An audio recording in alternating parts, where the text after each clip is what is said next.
Story time on how I got my job working at Disneyland Paris. Just some little bits on who I was friends with. How cute. This is cut off, but it's Buzz Lightyear. And that's me in the parade. So I have to be really careful about what I say because I could get sued. So I worked there for 3 months in 2019. And I was only on a 3-month contract because I was needed for Halloween. And everybody's always like, oh my God, how do you get that job? Well, it's just like every other performing job, you go to an audition. And my audition was in Leeds and I was working at Alton Towers at the time. And a friend of mine was like, I want to go to a Disney audition. It's a great experience because they're quite renowned. And I was like, bro, I'll go and I'll drive because she needed a lift. So we got there and let me tell you, there was hundreds of people. Really too sure what I expected because it's literally Disney. But there was like an array of people, boys, girls, all ages.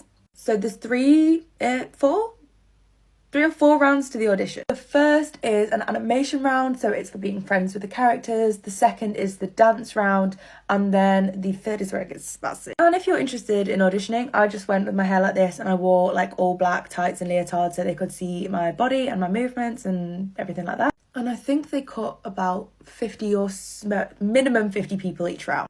And spoiler alert, I got through every round. Not gonna lie, at this point I was shitting it a little bit because I hadn't expected to be leaving my job at Alton Towers. I'd literally just gone for the audition experience and here I was about to possibly have a job at Disneyland in France, in a country I'd never, thought of working in. Anywho, I was just there for the bands. This is where I have to be careful what I say, but if you get through to a specific round for face characters, let me tell you, they really do look at your face. And they ask if you have any visible tattoos, piercings or scars. Clearly, if you have piercings, it's not an issue. I didn't have my nose pierced at the time and that would have been an issue. So yeah, they look at your face and then they take you through to sort of try on some makeup. At this point, it is about 6 p.m. So we've been at the audition for 9 hours at this point. Then they make some more cuts if you're not suitable for face characters. Thankfully, I got through. And then you are given this little card. So even though you've passed the audition, it doesn't mean you'll actually get a job there. So let's fast forward. This audition was in January and you're on probation basically for like 6 months. So you could get a call within that 6 months to say, hey, you've got a job.